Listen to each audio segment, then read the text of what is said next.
Hi there, I'm Steve Holton, and I'm here to talk to you about MOTIVE8, 8 civilianized military operational planning processes that can be used to coordinate and control the efforts of your teams to deliver projects and activities.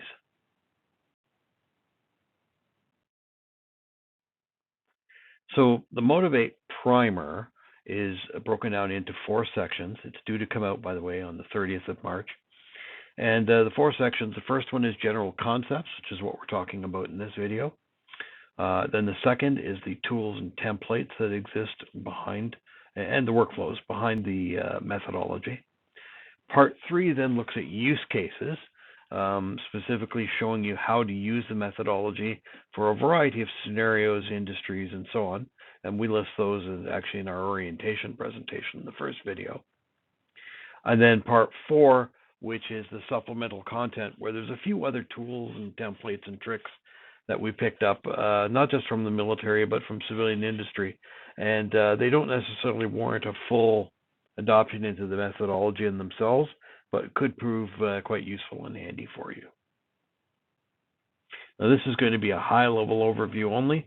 The material is in much more depth in the primer, and what you'll find is that we're just sort of glossing over it to give you the basics right now, so that you have a context for understanding the primer when you go to read it, or if you take the courses that we're offering that supplement the primer, that go into a deep dive into how to actually use the methodology. Not everyone learns well from books. Fair enough.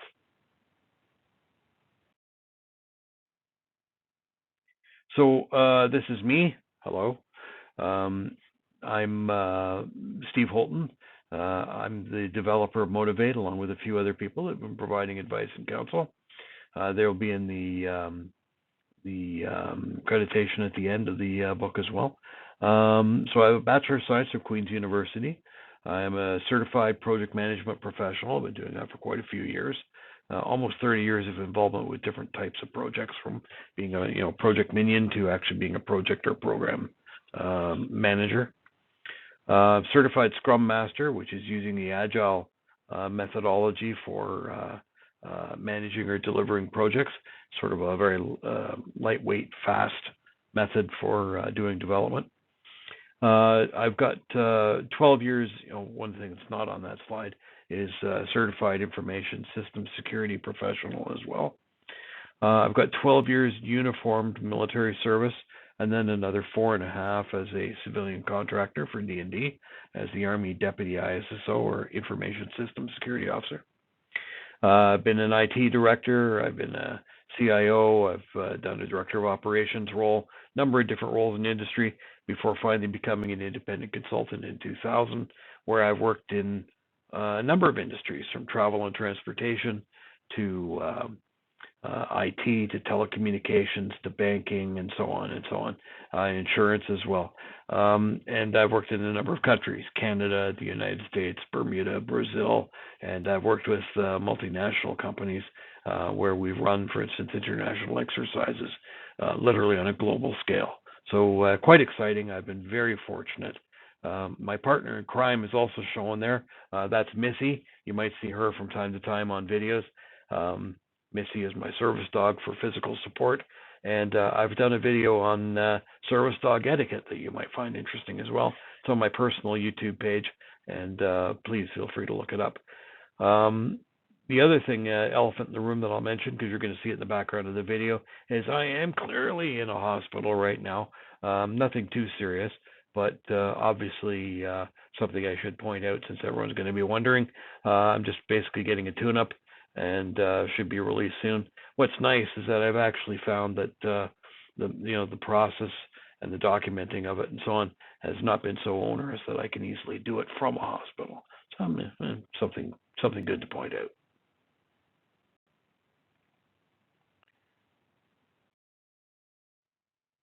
So moving on, the agenda and general concepts that we're going to talk about here.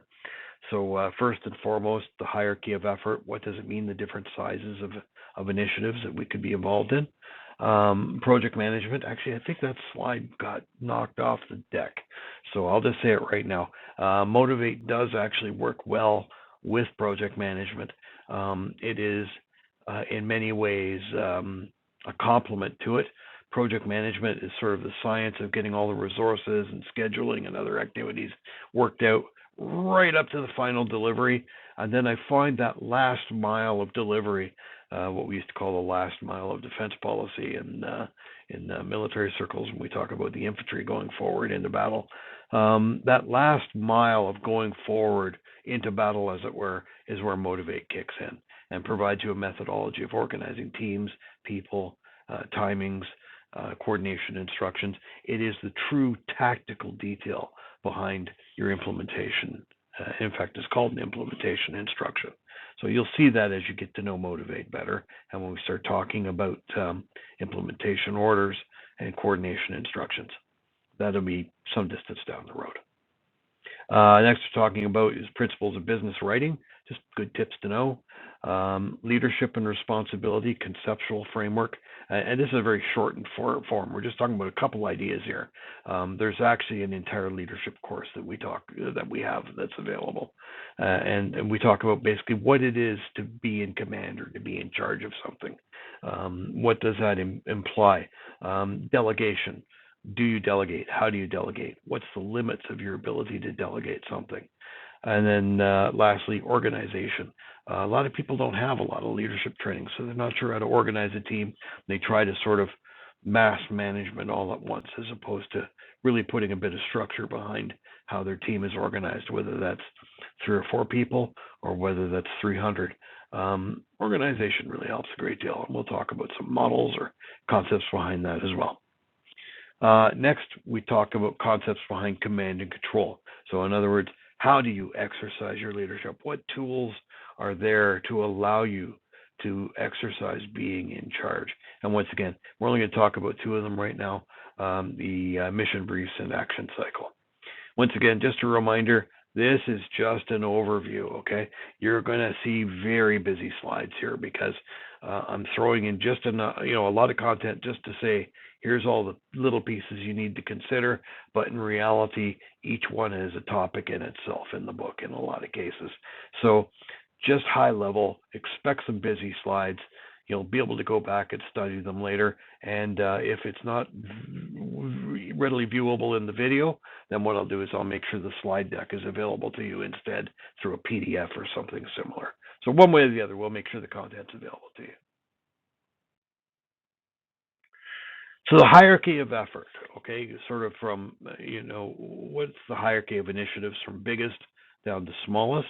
The most common or general one that doesn't, applies to everything basically is it's an event. It's an event. It could be an event of 2 people, it can be an event of 2,000 people, but it's an event. And then below that is when we really start getting into a structure. So from large, medium to small, we talk about a project or an operation. And then we go down to an activity, which is sort of an intermediate level event. And then lastly, a task, which is a small event, or could be a very specialized team as well that's dealing with something like a little commando squad that's dealing with a very particular problem.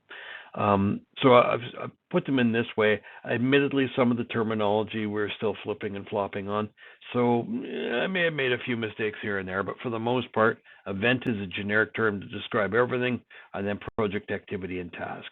And please forgive any errors or omissions that might be in here. We'll have those cleaned up by the time we print the final primer.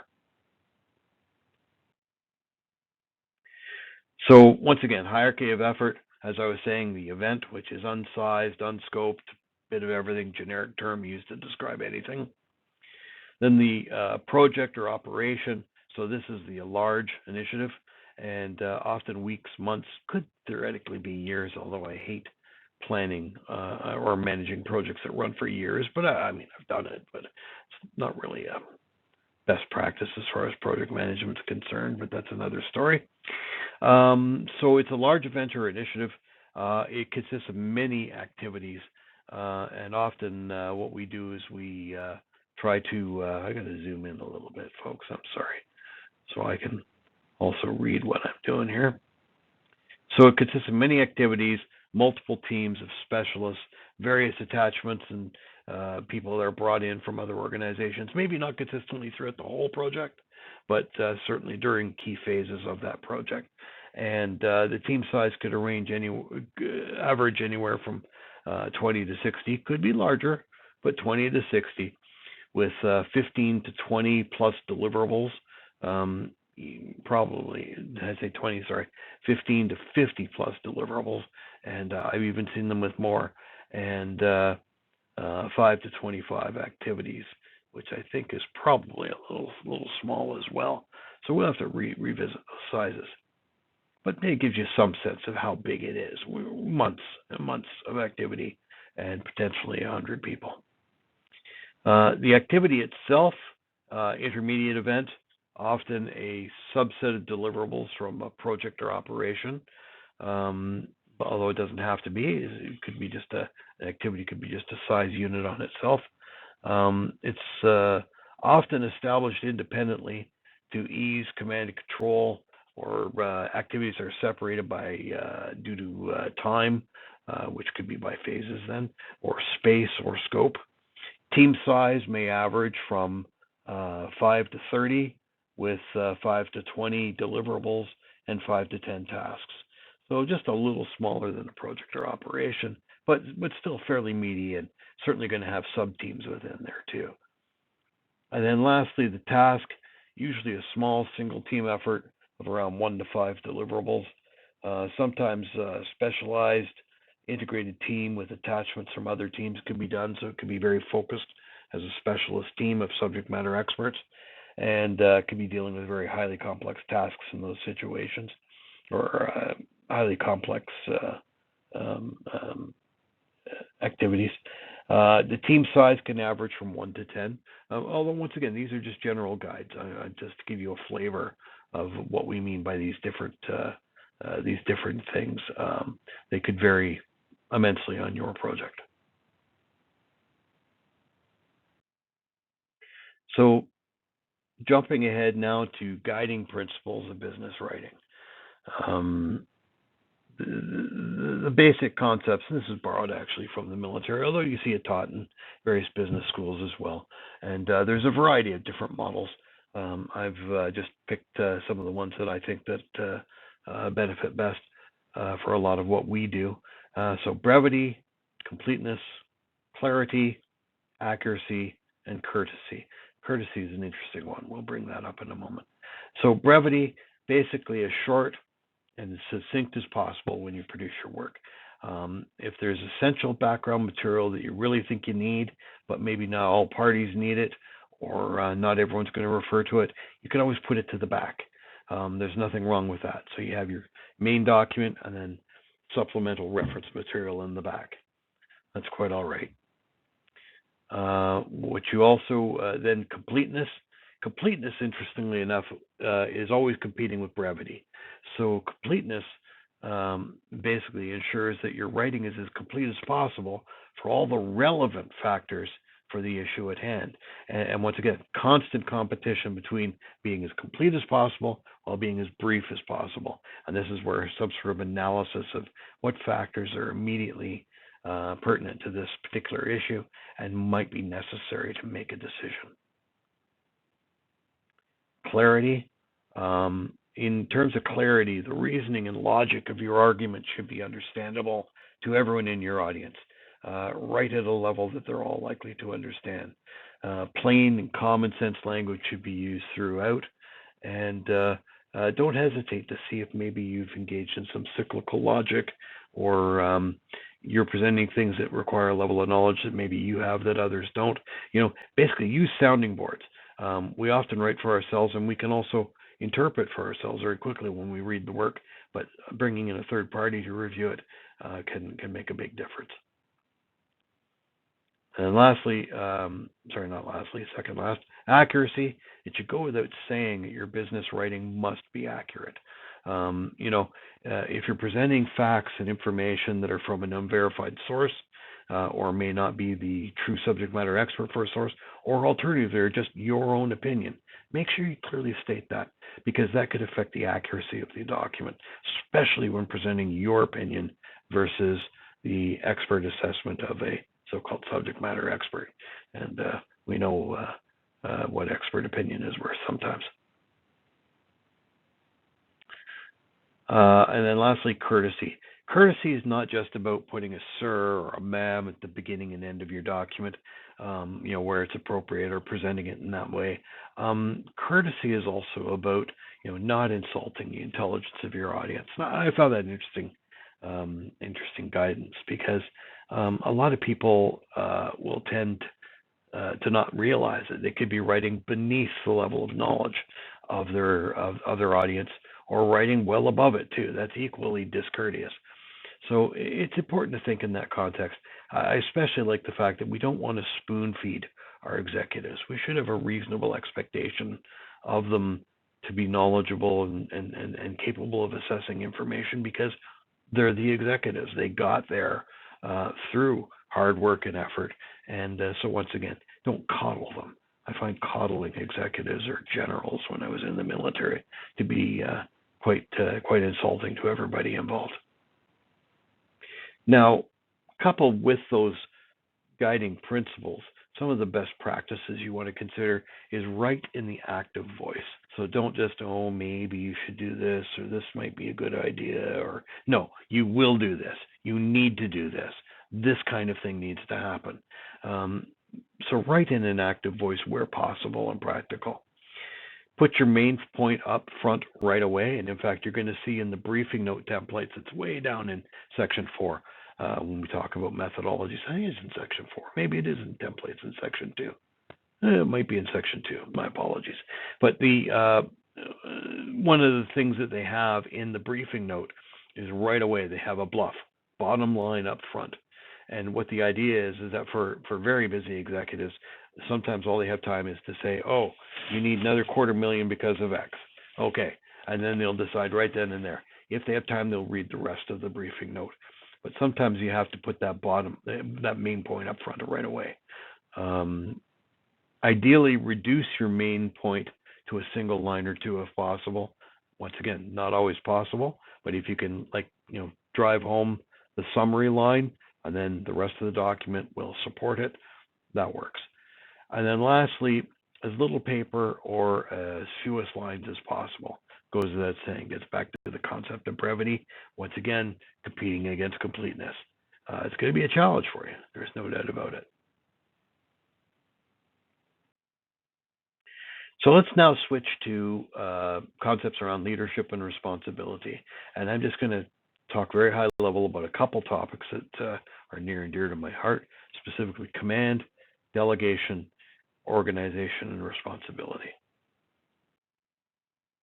So command, what does being in command mean? Or in this, in civilian context, what does it mean to be in charge?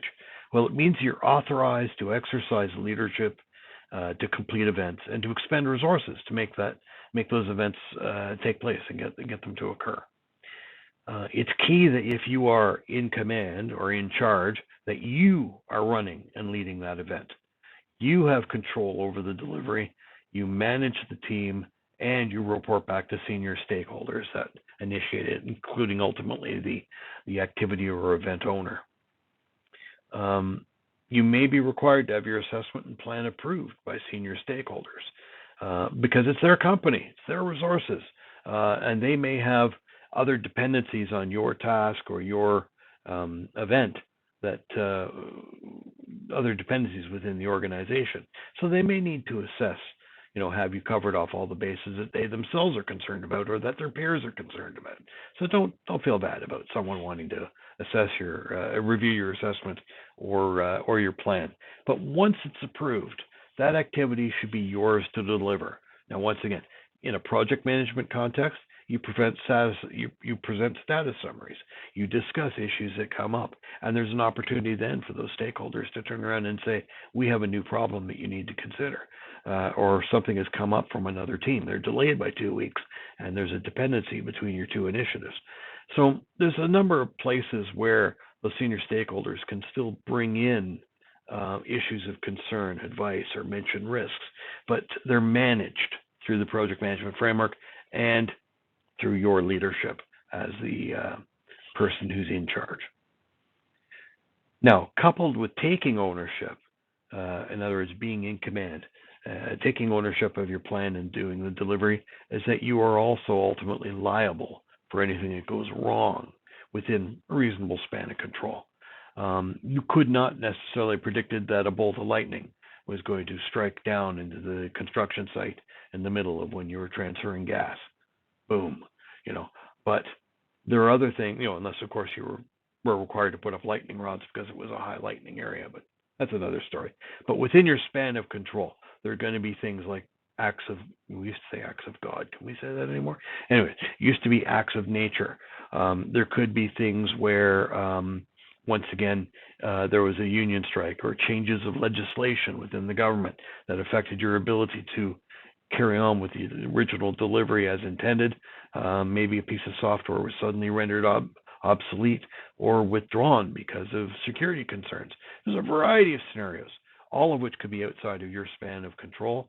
But this is also why you do risk management. And one of the things you ask in risk management is what things could change, and legislative changes, government changes, partnerships, other things certainly are in there. So just be aware that you could be held accountable if something goes wrong. That means including legal and financial responsibility for the costs of errors. Could be possible dismissal. Could be looking at civil charges, getting sued, or even charges of criminal negligence, depending on what's happened and how. Someone gets hurt or killed, and you should have done something about it or could have done something about it. Guess what? You could be facing criminal negligence charges.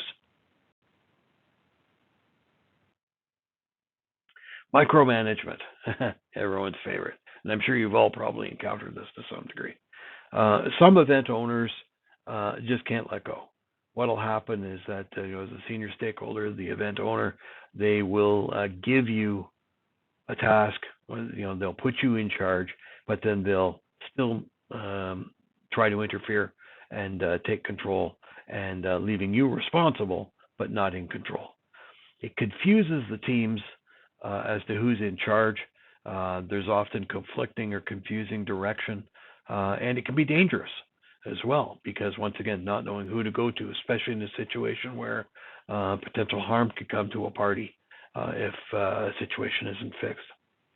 So this is known as micromanagement. And if you can't resolve how to handle that situation with micromanagement with your boss, with your activity owner, then event owner, then you have to get the responsibility reassigned, because you can't be responsible for something and not in charge of something, nor should you be in charge of something and not responsible for it. It's easier said than done. It's going to take a little heart to heart with senior management, and you may have some difficulty. In fact, you may even have to leave over it. I have left jobs over this, and it's regrettable when that happens, but some people don't learn how to lead leaders, and part of that, the sign of not being able to lead leaders, is that you will micromanage them as opposed to letting them carry on with the work once their roles and responsibilities have been assigned and they're told what the frequency of reporting is to be. Leading a small team of individual practitioners is very different than leading a team of leaders who in turn are leading other practitioners, or a team of leaders leading delivery people. It's very complex after a certain point, but it's a different style of leadership, and once again, another one that's a topic of future courses.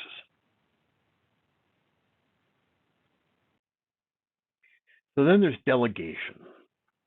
So delegation is essential if you want to achieve a complex task or activity. Otherwise, what will happen is people will just sort of watch you run around trying to get a little bit of everything done and trying to lead every single team or sub-team, and eventually you just burn out or destroy yourself in the process. So it's important to know how to delegate. You delegate, in many cases, to team leaders or subordinate leaders. You can, and it's important to remember this, you can only delegate tasks, okay, and how you want the tasks done, where you want them done, timings, etc. but you cannot delegate your responsibility or liability. You remain, because of by virtue of being put in charge or in command, responsible for the initiative. And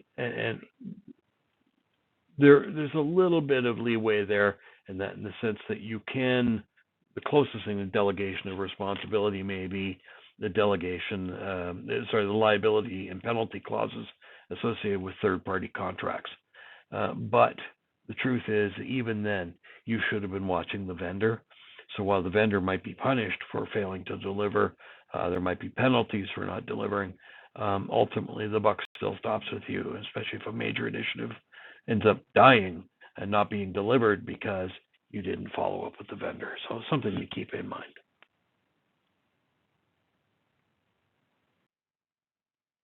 So let's talk about concepts now around command and control.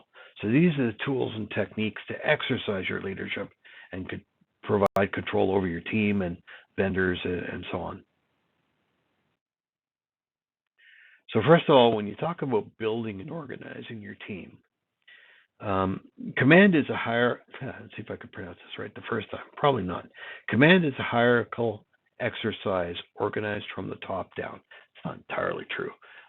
Some organizations like to go from the bottom up when designing, especially if you have a lot of subject matter experts. You say, we need 3 of these, 2 of these, 5 of these, and now who's going to organize all this and lead it? So that certainly happens. But ultimately, command is a hierarchical organization, one way or the other, whether you start from the bottom or the top. And it doesn't mean that lower tiers are lesser than the boss or supervisor or leader, nor does it mean that the leader is better than his team.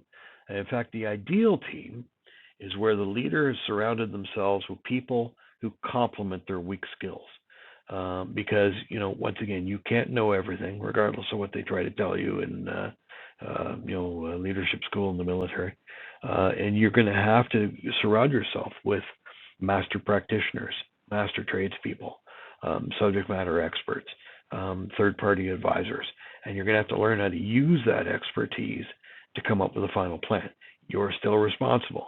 You still have to sanity check or evaluate the suitability of the plan, but you need to make sure that the people working on it, once again, are the true experts at their individual areas of responsibility.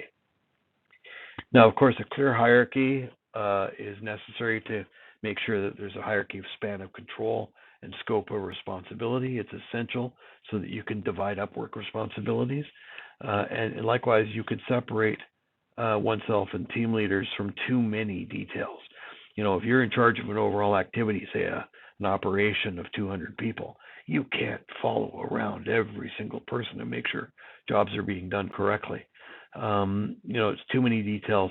And what you want to do is instead compartmentalize under team leaders who have the time and resources to focus on that particular area, that area within their area of responsibility. Likewise, subordinate leaders can't focus on, will allow them to focus on the details just within their area of responsibility so that they benefit from not having to deal with issues on the larger activity. They need to know some, but a general awareness is fine of the overall plan. And you can also have regular quick meetings or status summaries or send out texts. And we have all kinds of technology today that tells everyone, hey, part 1, 2, and 5 are done. We're still working on 2, and we're working on 3, and there's a delay on part 6. So you could send out regular communiques, but they don't need to be really detailed. It's just enough that all the various team leaders can coordinate their efforts amongst each other.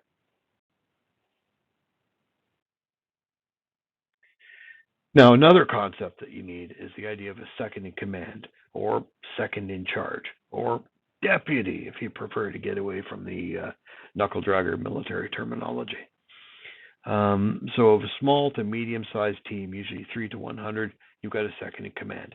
Above that, you start talking about deputies, and that's fine. It's a terminology thing. I don't think it particularly matters, as long as everyone knows who the number 2 person is after you happen to disappear. One of the event leaders first tasks upon establishing a team is to appoint that second in command. It would not be unheard of to appoint a third, fourth, and fifth in command if they expect a high turnover. Ideally, not because of being shot or blown up, as used to happen in my old profession, but instead maybe things like injury, or that you anticipate people having to disappear for extended periods of time to do coordination with other organizations. Those kind of things, that it's nice to know that there is a chain of command, not too in depth. And the other thing too is that if you do disappear for an extended period of time, maybe the next person will just take over and they'll appoint their own 2IC.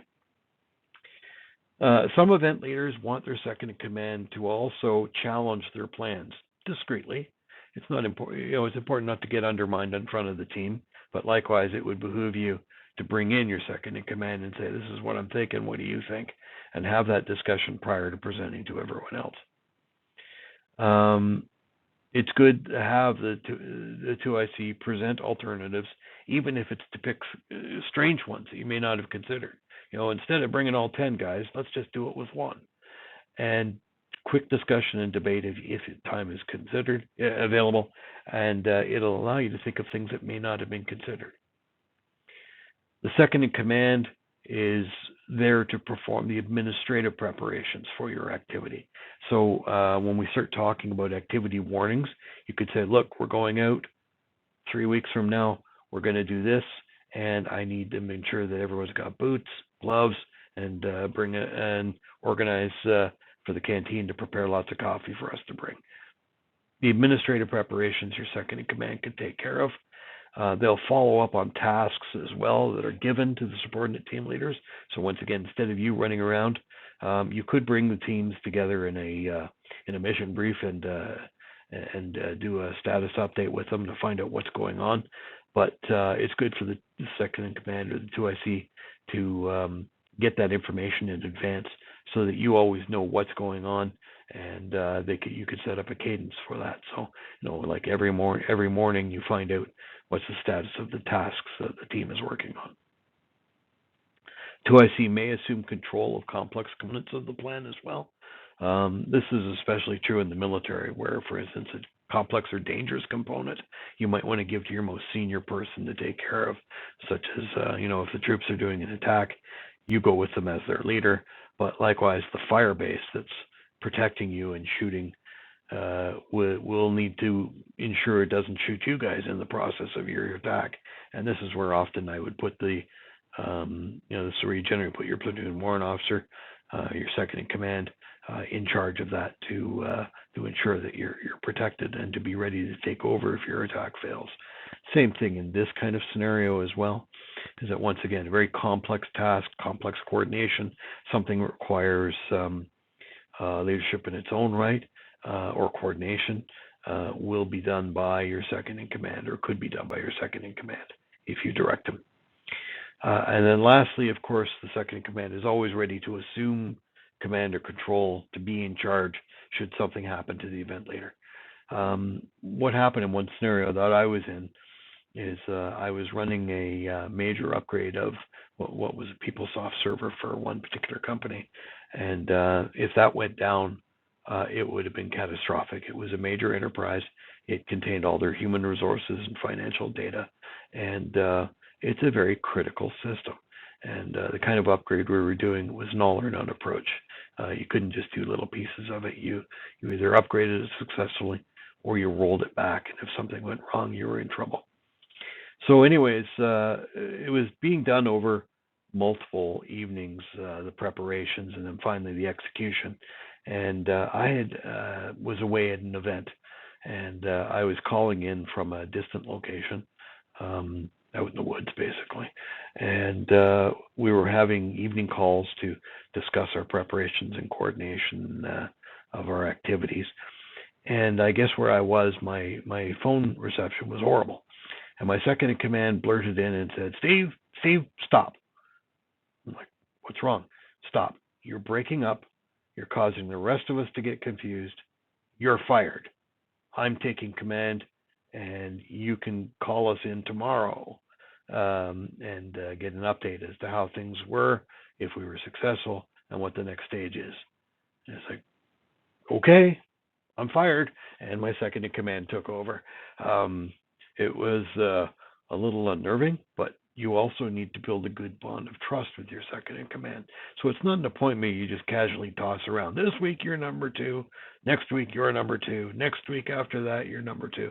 No, you usually have to build a good relationship and rapport because you have to learn to anticipate each other's needs and activities. Unfortunately, I had a great deal of faith in this lady that took over. So I wasn't really that concerned. And sure enough, she had a briefing waiting for me once I was able to get better and more reliable communications. So something to consider again, where your second in command is there to take over as needed. Let's talk about categorization. I'm not sure that's quite the right word, but the different groupings or categories of staff, of your people rather, of your team, between line, staff, and support.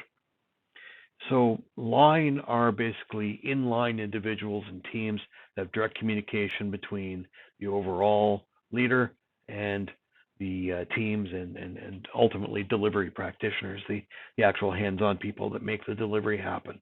So that's the line organization. And that tends to be very command-driven. And then we have staff. Staff are often attached as part of the overall team, but they're more of a sideline attachment, and they focus on special tasks or subject matter expertise in certain key disciplines, such as finance, versus joining the main effort. You're not going to need a financial clerk, or not likely to need a financial clerk to join your server upgrade, your home construction project, or some other activity. They may also just function in an advisory role as opposed to being sort of hands-on in the work. And once again, a source for advice. You might have a medic on standby to provide advice on certain situations where you're dealing with potentially toxic substances or that you're dealing with communicable diseases. You could have them there as an advisor. Support. That's the last group. Support are individuals and teams that are often attached from or other organizations and are part-time in support of specific phases, although they can also be in support of the overall event. These third parties could be other vendors, and they could be shown in this group depending on how tightly integrated they are in a number of different ways. We'll look at some charts in a moment. But some event leaders also like to differentiate between in-support elements, not exclusively joined to the main team, versus attached support who join the organization and become part of it for an overall phase or mission. So let's see what that actually looks like. And once again, let me say this first before we get too caught up in this. Don't be terribly concerned about being confused by the terminology. In reality, there are many different command and control models that you could build, and some people like flat and linear. Other people like very high level hierarchies. There's a number of models that you could use, and really it's going to come down to how well your team works together, your particular leadership style, how you need to change the dynamics of the communications and command and control because of separation by time, space. That too is going to affect a great deal of how this is done. Teams that are scattered around the globe are going to have a different type of command structure and relationship than teams that are all working together under one hut underneath an airport somewhere. Anyways, that said, so the key thing to note is that, at least in a hierarchical, I'm going to trip over that word again, hierarchical structure, is that you've got your event leader here at the top. I'm going to get a pen just in case I need it. So just hold on. I'll use a laser pointer instead, maybe, to start. So you've got your event leader up here. You've got your various teams, team 1, team 2 leader with their team members. So this constitutes a line relationship. There's a direct line of communications and command and control between the event leader and the various team troops down below. Now, next on here is we have Now, this is interesting. The second in command of an organization can be done in a couple different ways. One is to put them on off the side where we normally represent staff relationships, and this sort of implies that the second in command is there to, facilitate things like the administrative preparations, but isn't necessarily in line unless they're taking over, or that they're running a specific phase of the operation. The other way you could do it is you have the event leader, and then the second in command is part of the line organization down to the team leads. This could be quite effective where the event leader finds themselves being very aggressively involved, managing and coordinating activities outside of the team. And then the second in command is there to provide support, follow up, and information as needed to support the event leader, or team leaders that are bringing information up have to go through the 2IC first. Now, truth is, you should always go through the 2IC, even if it's just briefing the 2IC at the same time as you're briefing the leader. The reason for that is, once again, say I have to disappear for whatever reason. Someone drops a piano on my head. The 2IC needs to know everything I know, and vice versa, so that they can readily take over. So is it really a big difference? It's a subtle difference in reporting, where, once again, this team always goes through the 2IC first, whereas here, while my team leaders report to me, they try to bring in the 2IC if they're available. So then the support staff, as I was saying, are usually off to the side, and these guys are providing advice and counsel in their various areas of expertise. What you also have is so this is staff, not support staff, it should say staff.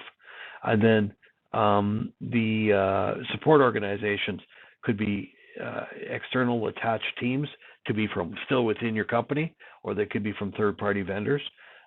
Sometimes we attach them directly to the teams as they're doing delivery, especially if they're there throughout the entire initiative that you're leading. Other cases, especially if they have their own command and control, in other words, they have their own team leader followed by the actual practitioners, is that we will attach them to the side and we draw upon them as needed for different phases of our activity. Same diagram here, really, in a lot of ways. The big difference being is that I've added, just so you can see it. It's not essential you do this, but it's sometimes nice to be able to show who are the detached elements as well. If you have a team that regularly works together and you've pulled 2 or 3 people off because of illness or some other activity they're involved in, maybe they're supporting another delivery team because they have unique skills that they need to go join their project instead, or their initiative instead, then you can show the detached elements just as a quick guidance to people to make sure that they can remember, oh yeah, Susan's gone as she's got dangerous goods handling, so we're going to send her over there. Or the medic is off our team because we don't really need one, and we're on call to the local clinic. Instead, what we'll do is we'll send our medic over to go join a more dangerous project, say like a construction project, where you need to have a medic on site sometimes, depending on what you're doing. So just elements to consider: hierarchy, line. You've got staff that basically help facilitate things. And once again, forgive me, it shouldn't say support staff, although we often use that term, and of course it gets confusing between support staff and support, attached support. And then once again, you can have attached, or you can have, if the slide will turn for me. It won't turn. Oops. Anyways, you can have different types of support arrangements as well, and they vary so much with every organization and the way they want to do business. Establish a standard, be consistent in its use, be able to explain it to other people when they come on board.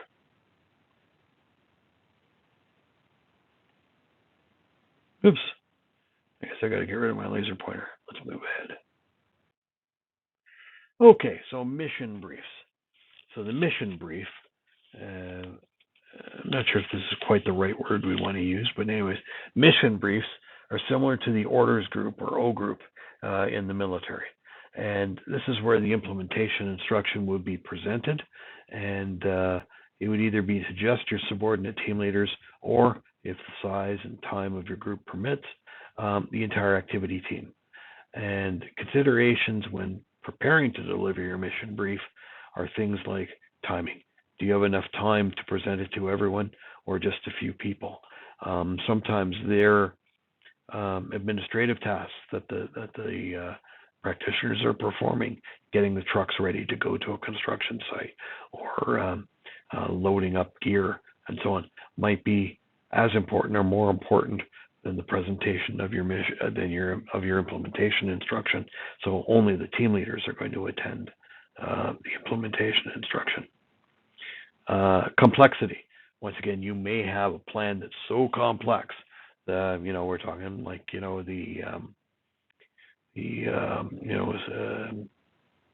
Escape from Prison. Sorry, I've been watching that movie recently, and the name eludes me. But the complexity of the plan is such that Joe has to talk to Tom at the same time as Bill goes to do this, who does that. There's tools and techniques for dealing with complexity, but ultimately it's still nice with a complex plan to have everyone brought together, so that you can walk through it, have them rehearse it, and question them on it too. That's important as well, to make sure no one's sleeping in the middle of the mission brief, or alternatively they haven't made an assumption or missed a small point because you didn't choose your words very well. So question them as well, and that is another way to help beat down the complexity and make it more understandable. Another thing to consider in your mission brief is maybe you want to use models, maps, and pictures. And once again, depending on the size and number of attendees to your mission brief and the resources available, you may not be able to produce enough models or a big enough model. You may not have sufficient maps. You may not have sufficient pictures available at the time. So that too could affect how many people attend your mission brief. You may have to end up doing it twice, one to the team leaders, one to the group at large, or even post it on a collaboration site where all the pictures and images would be available for people to do further research if it's online. I've done that with some of my projects at airports, where I've taken all the photographs that I took underground of all the cabling and instruments and equipment, and made it available internally on a web server where guys could go over the detail and see what we were talking about and what we were moving. And then lastly, once again, access to special tools, materials, machinery. There's definitely an advantage if you're using something new or unique for everyone to get a chance to see it. If you're going to be boarding an aircraft with a whole bunch of equipment, to actually if you can, get them a chance to see the aircraft before they have to load it, and understand what kind of unique challenges there might be associated with that loading. There could be new devices or equipment that no one's ever seen before. So once again, you could hand it out and give them a chance to study the manual and work with it a little before you go on your activity. So once again, do you have enough of that equipment to readily share with everyone in the mission brief? You may have to borrow some extra just for the purposes of the brief, but then only assign the primary kits out to the team leaders or the practitioners that are involved in using it during the activity. So there's a number of different scenarios, and once again, there is not necessarily any one right answer. It's really going to be subject to your plan and the risks associated with it as well. That you may discover that I've got to cross-train everyone in this piece of equipment, because there's no guarantee that Billy's going to be able to use it. Instead, it may fall on someone else in a different team. So those kind of questions and issues come up as well. That's part of your risk management strategy.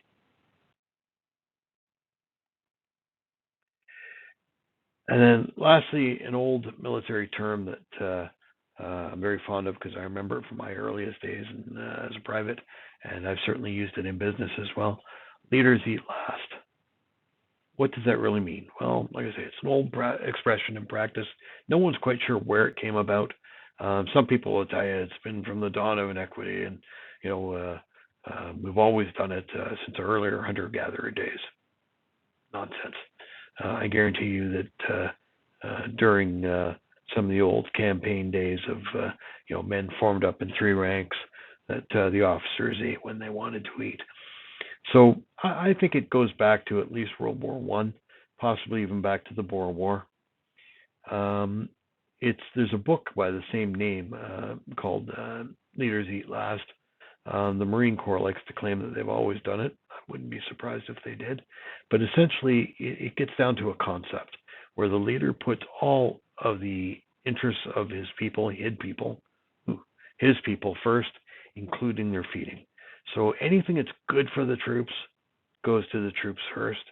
Whether that's seats at a movie night, whether that's cold drinks on a hot day, you do it from the lowest man all the way up, because it's the lowest ranking individual or the individual practitioner who ends up having to bear the brunt of the difficulty associated with the work.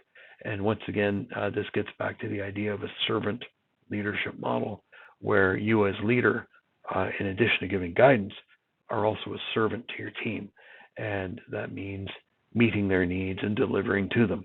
So once again, it was not uncommon to see leaders in some of the projects I've been involved in to bring in coffee and donuts for the guys to keep them going, or to take care of lunch some days. There's the company helps provide those things, but once again, look after the needs of the people delivering the work. They'll take care of the task. That'll get the project done. And it's the same thing with this stuff. So the question is, what's next in the evolution of Motivate?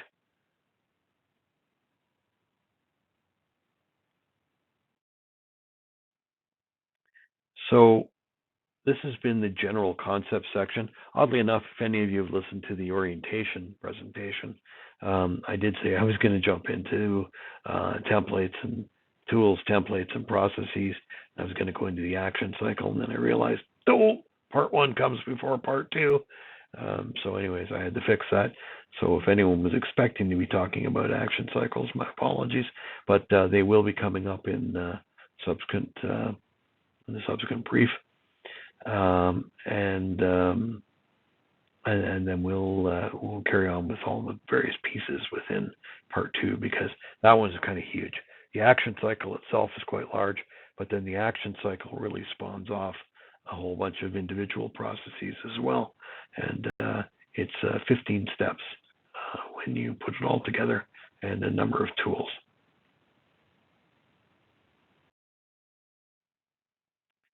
So as I said, action cycle is our next one that we're going to be talking about.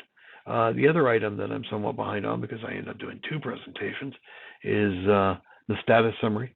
They will be coming out monthly to give you an idea as to where the development of the primer is, and what pieces are available for either download or presentations on.